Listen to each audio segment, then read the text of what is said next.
more like weather at home, right? How we doing? Got a lot of new faces on the defensive side of the ball compared to where last time you played the 49ers. Yeah.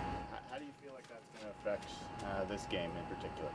I don't think it's about this game. I think like as the defense grows, it's just growing together. It's funny, Tyrese Knapp just said the same thing to me as we was walking off the field. It's like this is a different defense to the one we played when we played them last time, and it is, and that's this league. You know, it's ever evolving. You know, and you've got people have got to be ready to go in. They've got to be prepared. They've got to be ready to play. How close is this defense to what you envisioned it could be at the beginning of the year? You see like flashes of it. It comes, and that's, I think, the next phase of this defense is doing it on an everyday down basis. You see the speed, you see the physicality, you see the tackling, the fundamentals, the ability to get the football, the pass rush. Now it's got to be on a down-to-down basis. That's where we're trying to go. How have you seen Tyrese Knight progress from the player we saw early in the season to where he's at now? Oh, night and day, really. If you like, it's more not just on the field, but him around the building. The confidence he's growing, the way he communicates, the way he goes from meeting rooms, takes the information, can take it to a walkthrough. Like it's just the growth, and that's what you want to see from a rookie. Is that night and day with a K? What's that? It's a K and I. Yeah. I like that one. That's a good one.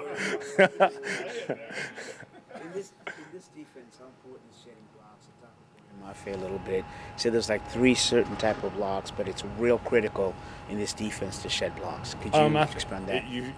Boye said that. You said. Yeah. Okay, I think people talk from their position. He's an outside linebacker. It's about edge setting, finishing on the ball. Like he wants to dominate his what we call a primary gap. So imagine he's setting an edge and stopping the ball from going outside, and he still wants to be able to make that tackle.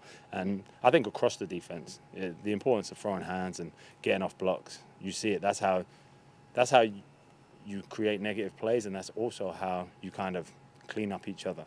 You know, if someone's not in the right fit, if you're getting off the block, you can finish on the football. How important against the 49ers, if I got this right, in terms of setting that block but staying within your lane as opposed to over pursuing that and opening a gap? Oh, I think, again, this is a wide zone team. You know, they're going to push the ball to a perimeter, and they've got an excellent group of running backs that can make one cut the defense in half and get vertical. I think making our guys on the edge play with great edge presence and the ability to finish on the ball is ultra important.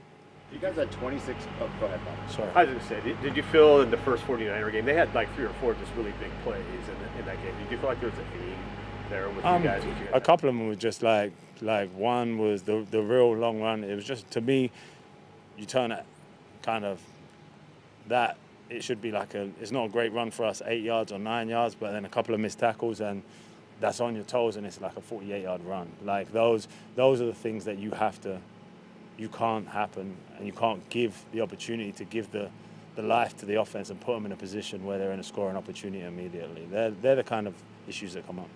You guys had 26 pressures against the 49ers last time, only a couple hits and no sacks. How do you defend Purdy and keep him from squirreling out of the pocket? He's a master at it, right? You watch the film and you see him escape, and you look at how did he get out of that. I think you have to have the ability to rush as 4 people, rush as one, understand how each other play whilst keeping rush integrity. But I feel like when you play movement quarterbacks, sometimes it can take the juice off you because you're thinking, I've got to contain this guy. It's got to happen as you move forwards, and that's what the guys are trying to do.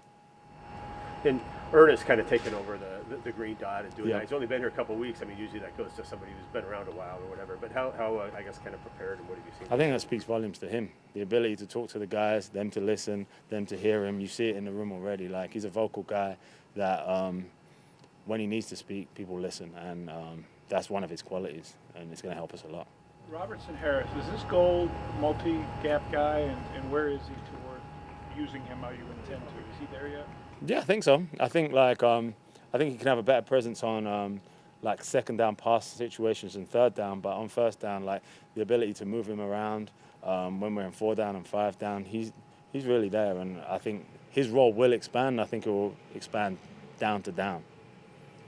Obviously, Byron Murphy has tons of talent. Everyone's said he's worked hard, been coachable. What do you think the next step is for him to start making more disruptive plays in the backfield, getting to the quarterback? What's the next step for him? I think some of it's just situational, like understanding what situation he's in, when he can use certain techniques, when he can take a shot.